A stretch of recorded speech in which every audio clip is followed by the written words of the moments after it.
Good morning everyone. Very rainy. It's maulang umaga sa ating lahat. Okay, so today we are scheduled to have an orientation with regards to the exam. No? Kasi ang exam natin is this week na. But then, we were not yet done with our lecture because of some event last week. No? Kasi once a week lang naman tayo nagmi-meet sa subject na to. So we were not able to finish our scheduled lecture. That is why instead of having an orientation for today para sa ating incoming examination is that magkakaroon muna tayo ng lecture on module 3. So I was hoping that you already downloaded the content or the modules that you have. No, doon na in-upload ko sa ating Facebook group, module 1 to 3 at least, no? So that you can refer to that while we are discussing. Kasi again, no, because of this situation, ayan, wala na naman yung ating presentation despite me preparing it. Okay, so bear with me, no, if you can open a tab, no, to look into your module kindly, paki-open ang tab para nang sa ganun while you are listening to our lecture is meron kayong binabasa. Okay? So for today's topic, we will be covering the subject Republic Act 7438.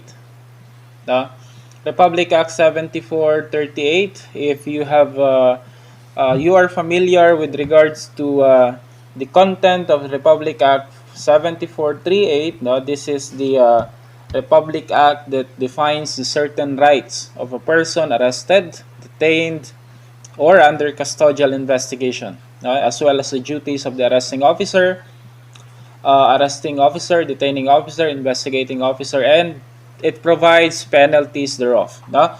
So this is in continuation on our past lecture regarding the Miranda rights. Doon sa ating Miranda rights, napag-usapan na natin yung mga basic rights of an accused, of a person being arrested, and so on.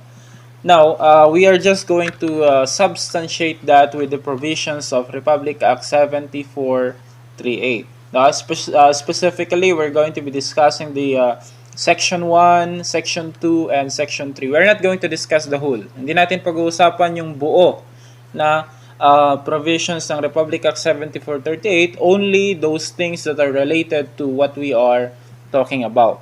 As I have stated, every now and then, this is not out of the topic, no? Hindi out of the topic itong mga Republic Act na ito in our subject, Therapeutic Modalities, because as I've stated, the arrest, no, of the person, no, the arrest of the person is one of the initial step, no, that defines a successful therapeutic modality. No? So ito yung mga kumbaga una sa unang baitan, no? Unang hakbang patungo sa a successful therapeutic modalities, no? Because if the rights of the person being put into jail or prisons are not being respected as early as during the arrest, then you wouldn't expect that it will do them good, no, when they're already in the program.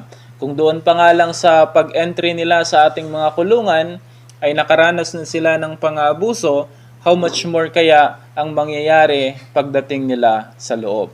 That is why, no, before we can fully discuss about the different therapeutic modalities, let us first discuss the topics that are relevant to what we are going to discuss in the near future. Okay?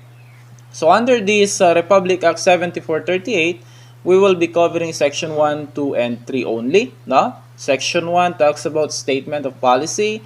Section 2 talks about the rights of a person arrested, detained, or under custodial investigation, as well as the duties of a public officer serving the arrest, search, or so on. Section 3 will be talking about the assisting counsel since they play a very much they play an important part during the conduct of arrest and as well as during the conduct of custodial investigation. So we made mention already what is custodial investigation. No? We discussed it already in our previous lecture. Now, um, let us define. So we know already what is Republic Act 7438 is all about. Especially when you will become a police officer, you should know, or you should be able to uh, understand, and you should be able to discuss and implement the provisions of Republic Act 7438. Napakaraming pwede nating matutunan dito sa batas na ito that are relative to your official duties and functions when you will become law enforcement or member of the law enforcement agencies. So as I've stated, this defines the certain rights of a person arrested. Sino-sino yung dinedefine yung sino-sino ang may mga karapatan under 7438? We have arrested, we have detained, we have under custodial investigation, and also it gives or it discusses the duties of the arresting officer, detaining officer, investigating officer. And for every violation, of course, this law will provide penalties for each of those. Each of those. Okay? So that is very specific. That's a very specific title of this law. So we will have already an idea before we will be able to read the or digest the content of this law. So let's proceed into section 1 of this law, the statement of the policy. Why was this law created? Bakit pa nila ginawa ang Republic Act 7438, 7438, despite the fact that all the rights mentioned here in this law are already discussed in the Philippine Constitution. So if you know your Bill of Rights, yung mga rights of the accused was already discussed under the Philippine Constitution Bill of Rights. Nandun na yan, yung mga, for example, rights against unreasonable search and seizures, they're all mentioned there. But why create such law? This is, of course, to strengthen,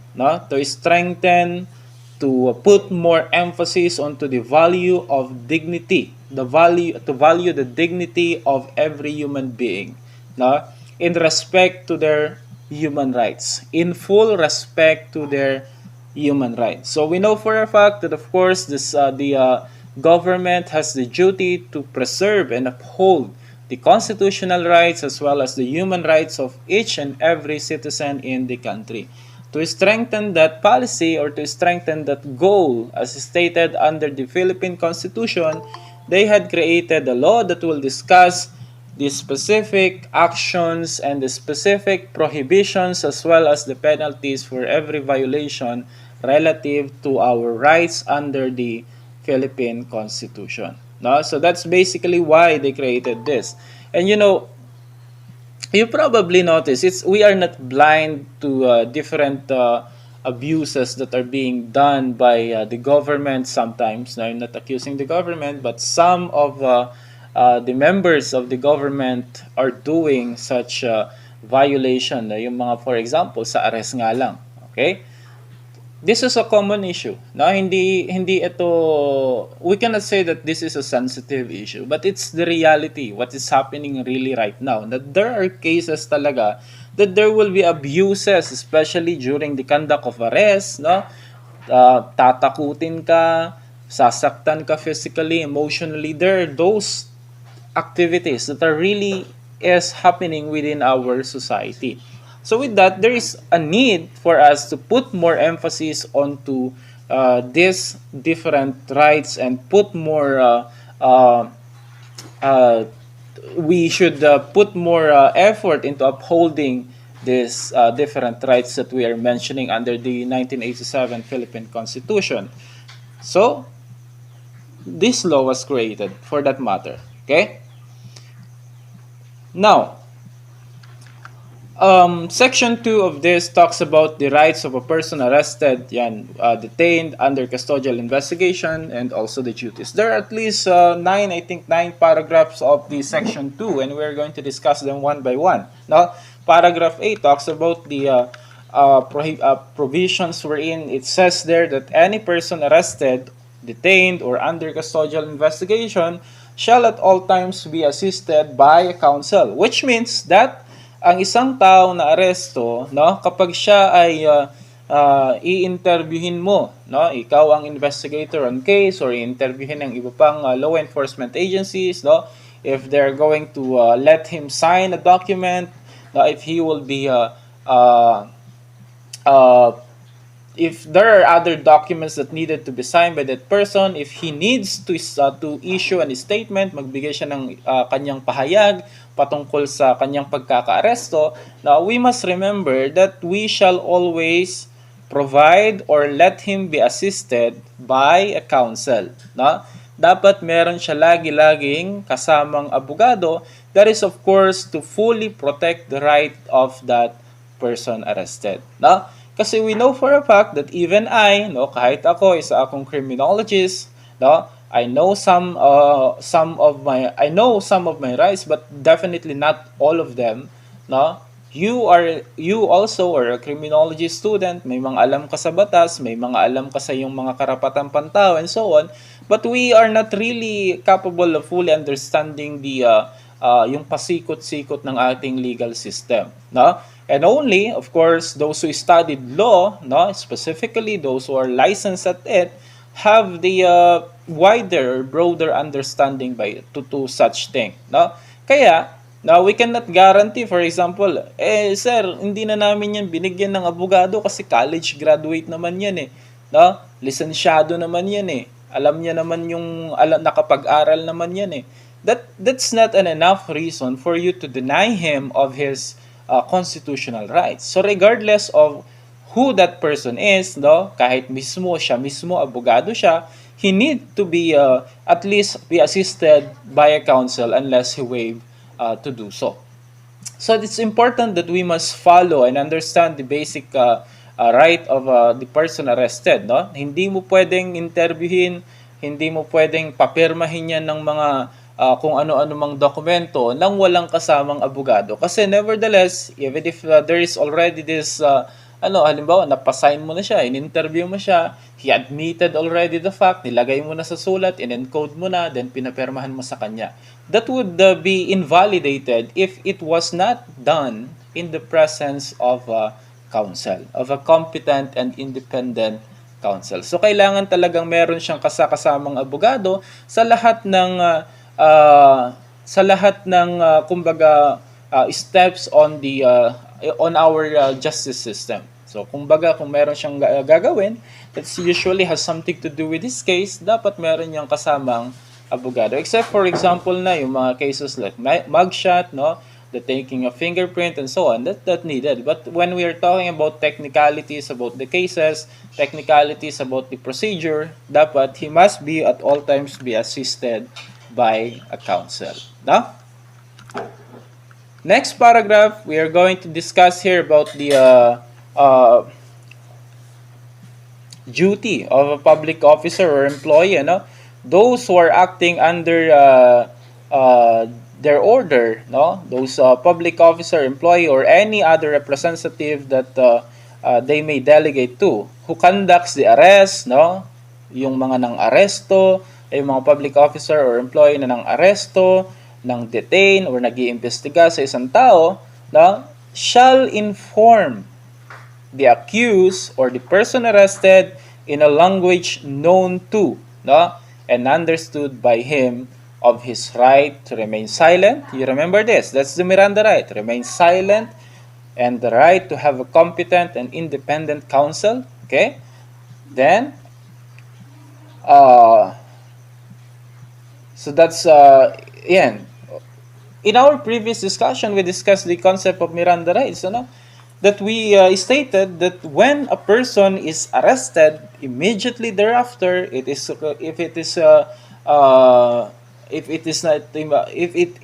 the situation does not impose any risk on your part, that you can perform or you can read him, explain to him his right to remain silent, his right to have a counsel, then you should do so. Now, yun yung tandaan natin, na immediately after the arrest, kung wala namang risk to your life, no? Kung safe naman kayo sa lugar na yan, doon pa lang explain to him his different rights, no? Especially the Miranda rights that we are talking about,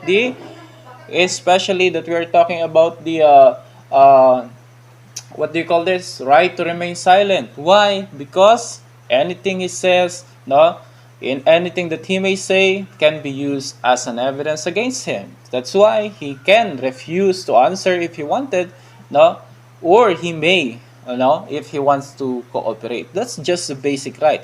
And then we must put into consideration also that during the explanation of such different rights, no, it shall be in a language known to the subject. So if he is an Ilocano, no, then you explain it in Iloco. Ganun lang. No, baka mamaya kasi, okay, Mr. Pedro, you have the right to remain silent. Anything you may say can be used against you in any court of law. You have the right to counsel. I inform you of your rights. Did you understand your rights? Sabi mo sa kanya, because you are an English-speaking police officer, no? And Mr. Pedro just nodded, no, in agreement. But then he did not understand the things that you are saying because he is not well educated, or he is really not familiar with the language that you are using.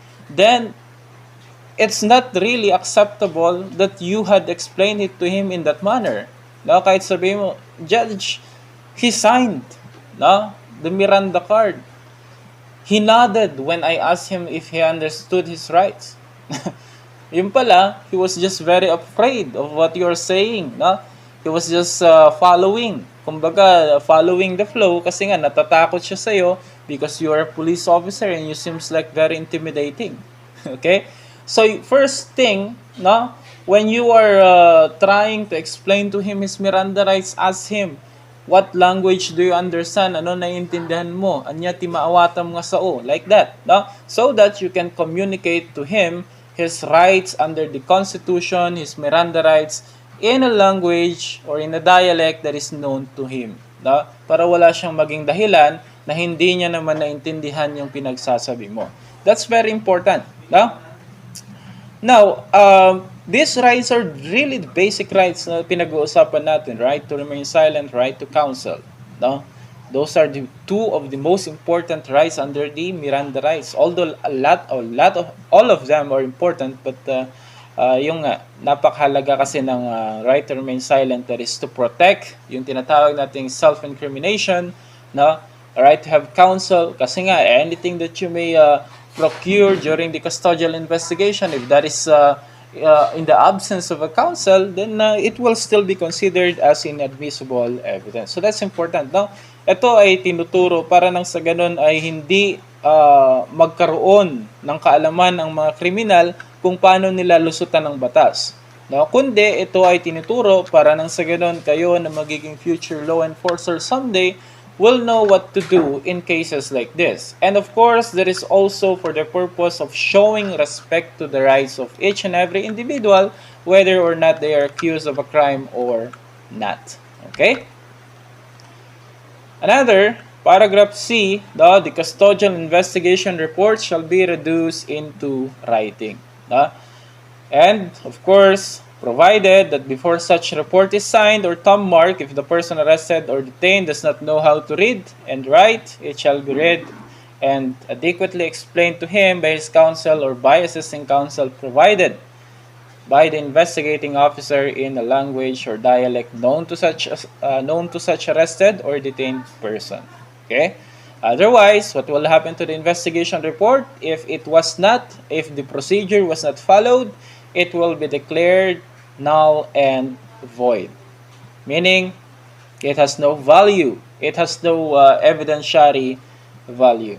So, we are conducting a custodial investigation dito, no? What we are doing under custodial investigation, we are conducting either interrogation or interview, depending upon the cooperation of the subject, of the accused. So, let's say, for example, we conducted an interview, tinanong natin siya kung ano yung nalalaman niya doon sa krimen, no? Ano yung impormasyon na hawak niya doon sa isang krimen, no? He will state all of his knowledge, no, personal knowledge to the crime, no, and you will put that into writing, of course, no. When you are conducting an interview, you must put that into writing. Kung ano yung mga sinabi niya, ano yung mga impormasyon na dinisclose niya, and so on. Then if you had already put that into writing, of course, you need to get the affirmation of, no, you need to get the affirmation of the accused. Siyempre, kailangan mong you need to let him sign the document na prepare mo, no? Kung he is giving a statement or testimony, no, and you put that in writing, let him sign that document. Why? Signature is an acknowledgement. It's a sign or an evidence of acknowledgement. Pag pinirmahan niya ni akusado, ibig sabihin, siya ay pinapatotoo niya na yung mga nakasulat doon sa dokumento na kung saan nagsasahad o naglalahad ito ng kanyang mga sinabi ay pawang totoo at galing mismo sa kanya. Kasi minsan baka mamaya yung investigador na ang naglagay ng statement doon. Siya na ang naglagay ng kwento doon sa statement mo, no? Not really coming from you, but he decided what really is best for the case. Pwedeng ganun. So without the signature of the accused, of the person under that custodial investigation, then the document, yung custodial investigation report will not be considered valid. Okay? Then, what if he cannot, yan, isa na naman sa tignan mo, baka mamaya, eto, pumirma ka dito, ganun lang, Habang nagta-type ka, kung ano yung statement, ano yung kwento niya sa'yo, yung sinasabi niya sa'yo, ano yung inaamin niya sa'yo, tina-type mo yan sa iyong computer, and then, pagkatapos mo, print mo, perma ka na dito. Mali na naman yun. Why? Because before such thing should be assigned, you should explain it to him, or his counsel should explain it to him. What are the content of the investigation report, of the custodial investigation report? Kasi baka mamaya, may dinagdag pala yung investigator. Meron ka palang dinagdag dyan na kung saan hindi naman sinabi ng akusado, hindi naman niya sinabi na ganito, nilagay mo pa rin dyan, at nung sinay na niya, it will be considered as a valid evidence already, and whatever was written there was really or was acknowledged already by the accused by affixing his signature. To avoid that from happening, bago mo papermahin yan, dapat pinapaliwanag muna sa'yo ang content, ang laman ng dokumento na yan. Kaya ugalihin natin yan, Pag tayo pumipirma ng mga dokumento, basahin, intindihin, unawain natin ang laman ng mga dokumento sapagkat hindi mo alam baka mamaya ay may ikakapahamak ka na pala doon o ikakasira. So that is why, in that manner also, before he would be required to sign, ask, or explain it, again in a language known to him. Kasi baka mamaya binigay mo lang na ganyan yung papel niya, kung saan nakalagay yung statement niya, hindi niya naman pala alam magbasa. Hindi niya naman alam magbasa, lalo na't English pa yung nilagay mo doon. So mas lalo nang hindi niya naintindihan. That is why, explain it to him, on the best ability that you can, kung ano ang nilalaman ng dokumento na yan bago mo siya papermahin. If those things were not followed, pag hindi nasunod itong mga to, the evidence, the custodial investigation report will be considered invalid. Okay? Paragraph D. Yan. We're talking here about the extrajudicial confession made by a person arrested, detained, or under custodial investigation. They shall be put in writing, of course, and signed by such person in the presence of his counsel. In the later substance, kung wala naman yung abogado ng ating akusado, a valid waiver can be accepted. So, tandaan lang natin. By the way, the nature of extrajudicial confession will be discussed later on kasi we have a separate lecture. We have a topic, we have a presentation for that. So before an extrajudicial confession, especially if it was already written on a custodial investigation report, be signed by that person. Dapat meron yung kanyang abogado. Kasi yung kanyang abogado will advise him on what will be his best interest. Ano yung circumstances will be his best interest will be much preserved. No? So before he will be signed, the presence of the counsel is required. No, in every document that are being signed by the accused. In case that the counsel was not there, na wala yung abogado, okay? There are remedies for that. No, kung wala yung abogado, pwede naman i-waive yung presence ng counsel at magtawag na lang ng ibang tao in order for them to witness the affixing of the signature thereof to the document, no? And of course, sino-sino kaya yung mga pwede, no? Sino-sino kaya yung mga pwedeng maging witness before a certain accused can affix his signature to the to any extrajudicial confession or similar documents. Number one, we have here any parents, any of the parents of the accused, ano? Kahit sino sa magulang ng accused pwedeng pumalit or tumayong witness, no, bago siya magpirma sa extrajudicial confession. It can also be the elder brothers or sister of the accused, no? Kung siya ay may asawa, pwede rin yung kanyang asawa. Kung wala yung kanyang pamilya, it can be the municipal mayor of the area where the case is being investigated at, no? Pwede rin si municipal judge. If wala yung mga to, the district school supervisor can also stand as a witness to the affixing of the signature. Also the priest, no, yung pare o yung minister of the gospel na kung saan siya mismo ang pumili, no? If those things were not followed, no witness was present, no counsel was present during the time where the extrajudicial confession was signed by the accused, then no, the content of such extrajudicial confession, no, of the report written shall not be admissible as an evidence in the court. Tandaan natin lagi yan, no? So if you are a police officer, before you would let him sign the extrajudicial confession report that you have, no, tawagin mo tong mga to. Isa lang sa kanila. Tawagin mo yung kanyang abogado.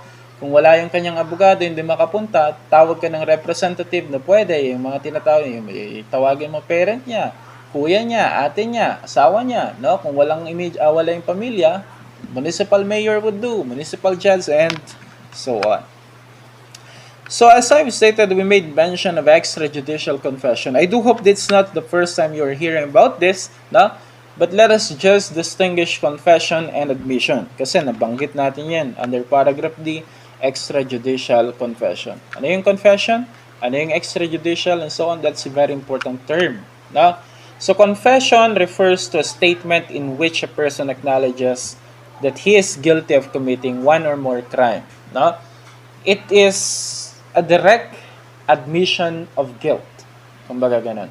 Confession is a statement or acknowledgement of his guilt. Ibig sabihin, inaamin niya, no, na siya ang gumawa sa isang krimen, na siya ay guilty sa paggawa ng isang krimen, and so on. That is confession.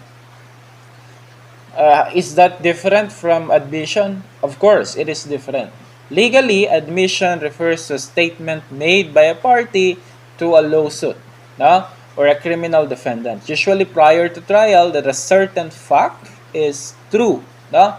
Admission is not to be confused with confession, no?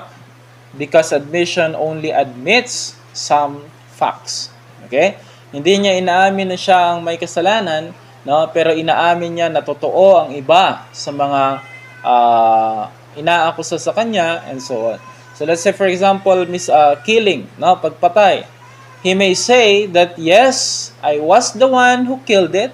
Ako yung pumatay sa taong yan, but I only did that because I defended myself. So he is admitting that siya ang pumatay, pero hindi niya tinatanggap na siya ay guilty of committing the crime of either homicide or murder. Kasi nga, he is imposing a defense, no? That he acted in that manner because of self-defense. So you see that? Kasi pang confession yan, sasabihin niya, oh, akong pumatay kay Pedro at inaamin ko naman na ako ay may kasalanan. No? So whatever the circumstances therein, then I shall be guilty or I shall accept it. Yan, that's a confession. Tanggap-tanggap mo, buong-buo, na ikaw ang may kasalanan at ikaw ay guilty sa iyong ginawa. Hali ang sa kabilang banda, pag sinabi nating admission, ay umaamin ka lang doon sa isang fact o sa ibang fact of the case, but not really admitting that you are guilty for the crime. No? So pwede nyo sabihin, napatay ko yan, pero dahil yan sa self-defense. Okay? So that's the thing. That's the difference between them. Now, let us not be confused with the term confession and admission. But of course, they play a very significant role doon sa ating judicial process. No? Whatever the case is. Kasi meron na pwedeng makapagpababa ng parusa. No? Like for example, confession, pag umamin ka, pwedeng mabawasan yung parusa mo. At the same time, admission may also have an effect to the penalties that will be imposed to you, but nevertheless, it's not as much as what confession would do. No? Only if admission, umamin ka, pero yes, it's true that your defense was indeed true, then that would be more beneficial. We also need to discuss the term judicial confession and extrajudicial confession. So what's the difference between a judicial confession and extrajudicial confession? Pag sinabi natin extrajudicial confession, they refer to any confession made in a legal proceeding. Ibig sabihin that the confession was made during the trial. During the trial. Any other confession made outside the trial will no longer be considered as judicial confession but treated as extrajudicial confession. Ano ba yung judicial confession usually? Under court proceeding, di ba, meron tayong plea bargaining wherein you are going to enter your plea, whether you are going to enter a plea of guilty or you're going to enter a plea of not guilty. No? So kapag ikaw, tinanong ng judge, since you are being accused of committing homicide, inaakusahan ka ng kalaban mo na ikaw ay nag-commit ng homicide. So, during the trial, you will be asked, what is your plea? What is your plea? If you're going to enter a plea of guilty, ibig sabihin, you are confessing. You are confessing your guilt. And you are confessing that indeed you committed the crime if you're going to enter the plea of guilty. If you're going to enter a plea of guilty, ibig sabihin is sinungalingan mo yung akusasyon sa'yo. No? Sinasabi mo na hindi totoo yung akusasyon sa'yo. That's the plea of not guilty. Now, entering a plea of guilty is considered as a judicial confession. That's it. That's a judicial confession pag nag-enter ka ng plea of guilty. No? Or hindi kahit sabihin mo hindi ka nag-enter a plea of guilty but later on during the trial habang dinidinig yung kaso mo, habang naghihiring kayo sa korte, bigla mong binago yung iyong plea, na kung saan sinabi mo, aaminin ko na ako nga talagang may kasalanan, ako yung nag-commit ng crime. That is still part of the judicial confession, no? Basta, ang tignan natin, it must be during the legal proceeding. No? Habang nasa trial court kayo, then you enter or you admitted or confess about your crime, then that is judicial confession. That is to be distinguished with the extrajudicial confession kasi pag sinabi natin extrajudicial confession, yan yung mga confession made in the proceedings, however, it is outside the court already. It is outside the court already. Like for example, pumunta ka sa GMA, nagpa-press conference ka, wherein during the press conference you admitted, you confess about your sins. You confess about your crime, that you were the one who committed the crime, that you are guilty of the crime that has been committed. So that's extrajudicial kasi umamin siya pero hindi na during the trial, during the active trial. Umamin siya outside the court na, outside the trial. So that's extrajudicial confession. Bakit kasi pinag-iiba ito? Of course, they have to be treated differently. No? They have to be treated differently. The judicial confession, no, can be sufficient already to sustain conviction. Now, during the trial, kapag doon nag-enter ka ng plea of guilty, that can be sufficient already to conviction. No? Hindi na papatagalin pa since umaamin ka naman na, then why would the government would uh, expend money? No? Why would they use their resources when it comes to financial resources and human resources for making the trial go longer kung ikaw mismo umaamin ka na? So, they can admit that, or they can use that already as an evidence that is sufficient to sustain conviction. Na pag ikaw ay umamin during the trial or the confession was considered as judicial confession, that's enough already to sustain conviction. Pwede ka nang makulong by that alone. Ang extrajudicial confession naman, na even if umamin ka na, but then it's not during the trial, then that would not be sufficient ground for conviction. Kailangan pa ng dagdag na ebidensya. Why? Because that is done outside the trial court, and the fact that it is already outside the court. So there are tendencies that some circumstances may intervene na pwedeng nakapilit sa'yo, no? O pwedeng, like for example, no? Binugbog ka, tinakot ka, no? ng kalaban mo para aminin mo yung krimen and so on. So there could be a violation of human rights already. That is why napilitan siya na umamin. So extrajudicial confession is treated differently. Why? Because they're looking into it that yung mga umaamin, no, are really guilty thereof and not forced to do so. Okay? So kailangan pa dyan ng karagdagang ebidensya. Kung walang karagdagang ebidensya, kahit siya ay umamin na, but then not during the active trial, then that would not be enough to convict the person who just confessed. We must remember that, no? The difference between judicial confession and extrajudicial confession. Okay? So, we have here paragraph E. By the way, if you have question, guys, no? Nandyan pa ba kayo? Baka hindi nakikinig pa ba ang lahat? Okay, yan. Thank you. Okay, so paragraph E of the Republic Act 7438.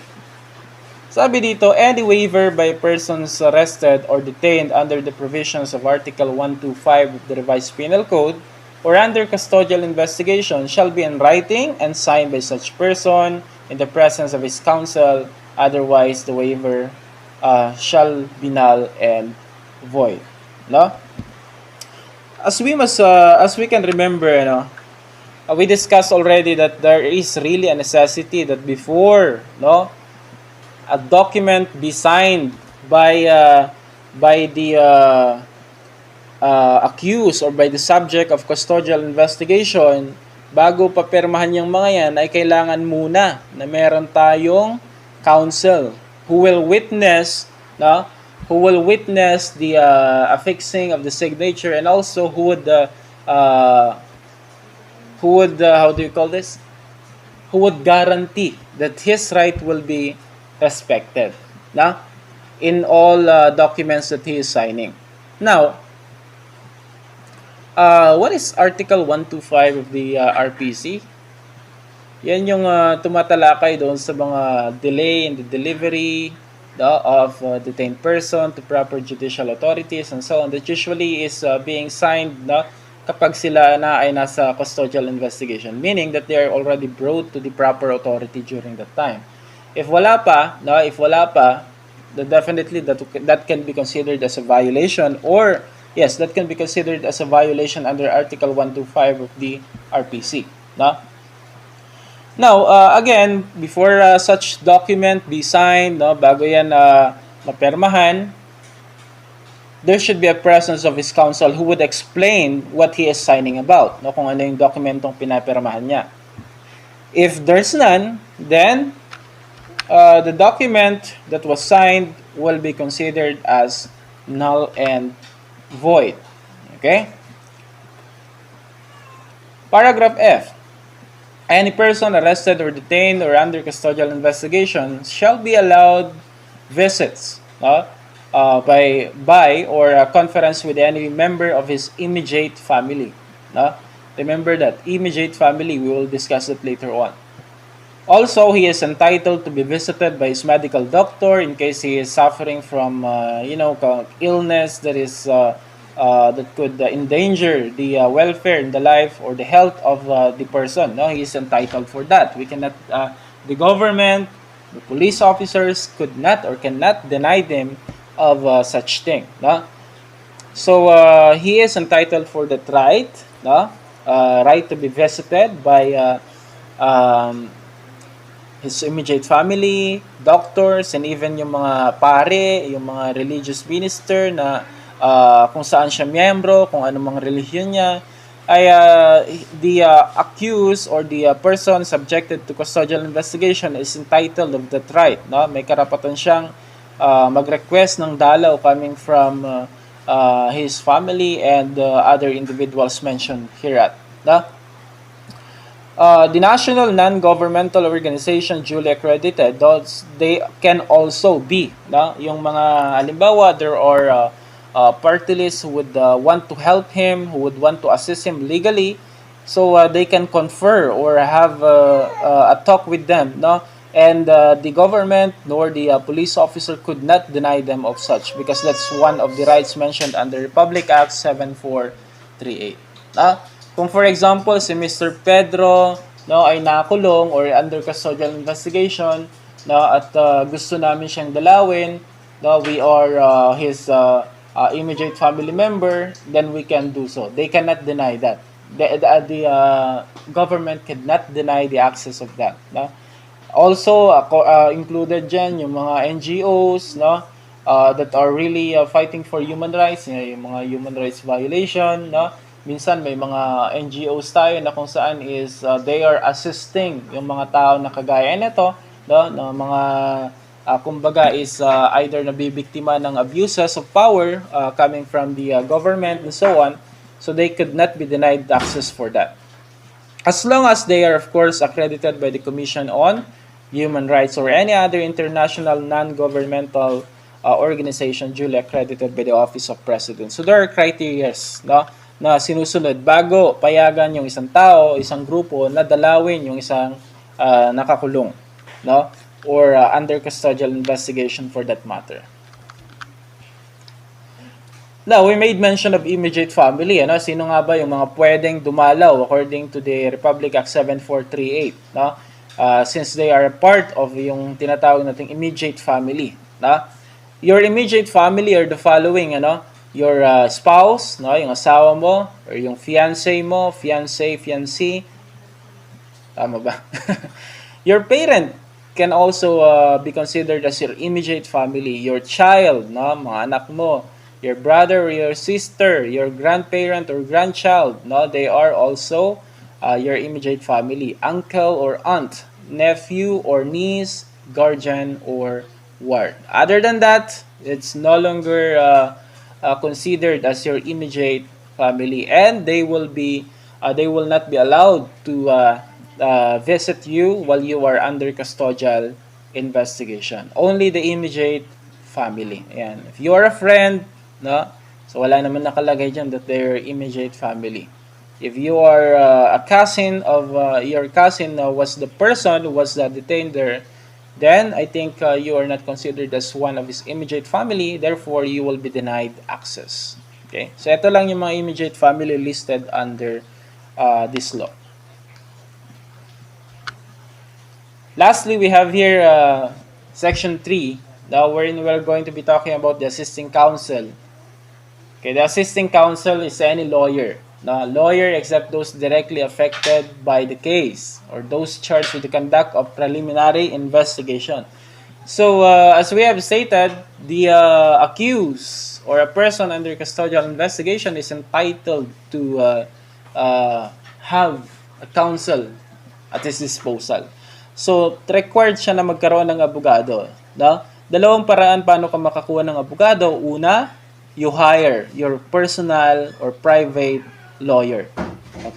Kung may kakayahan ka namang kumuha ng abogado mo, no? That's the way how you can acquire one of their service. Diba? Magbayad ka, mag-hire ka ng abogado. No? And they will assist you all throughout the proceedings. No? Hanggang matapos yung kaso na yan, they will assist you on your case. So they will be in charge of protecting your rights and explaining your rights, no? Making sure that all your rights, all rights that are entitled to you are being implemented and being respected. So that's the very important role of the lawyer in this case. Of course, in cases that you are not capable of hiring a lawyer, no, kung wala kang kakayahang kumuha ng sarili mong abogado, then the government, no, mismo can provide you one. Pwede siya or pwede ang gobyerno natin ang magbigay ng sarili mong abogado through the public attorney's office. No? But of course, there are criteria in giving such lawyer. Ano? Merong criteria yan, guys, na kung saan, for example, is they would look into it that the lawyer who will be assigned to you or the counsel who will be assigned to you or has nothing to do with the case, no? Has nothing to do with the case being discussed. So wala siyang kumbaga connection sa akusado, no? Wala siyang connection doon sa mga parties involved and so on para to maintain the integrity kasi baka mamaya kasi magkaroon tayo ng bias with regards to the deliverance of justice, no? Nagkamali ka, yung palang na-assign sa'yo na abogado ay kamag-anak ng kalaban mo, talo ka na kapag ka ganun. And also, they must not be in charge with the conduct of preliminary investigation. Ano? Hindi dapat sila yung fiscal or nagkakonduct ng preliminary investigation, no? Of the crime that is charged to you. No? Kasi as stated, if we're talking about the fiscal, they are the lawyer of the victims. No? Yung mga biktima, sila yung pinagtatanggol naman ng mga prosecutors. They should not be in charge in prosecution of crimes. No? They should be an independent and competent counsel. That's the criteria. Independent, no? Which means that they should not be involved or they are not involved in any other manner or in any other manner to the crime being tried. No? And competent that they have the ability to protect you of your rights, protect you and your rights, no? And explain to you the all of the things necessary for your case. No?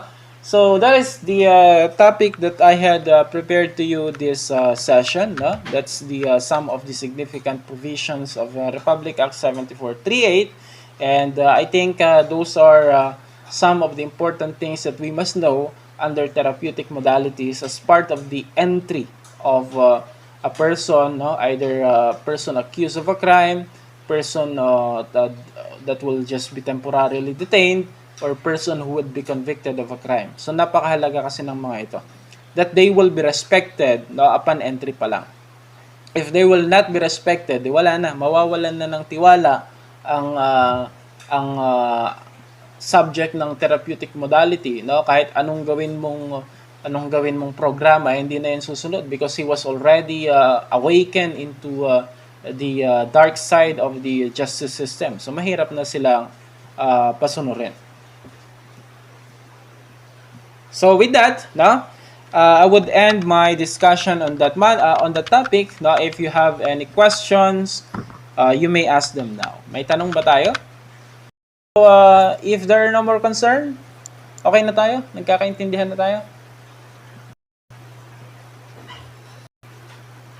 Okay, I guess that settles it already. Anyway, if you have any other more concern, guys, you may message me on the messenger para maklarify natin, no? I think that's it, no? thank you all for attending our lecture. Keep safe, no? Lalo ngayon may parating na bagyo. Keep safe everyone. No? And thank you everyone for attending to our lecture.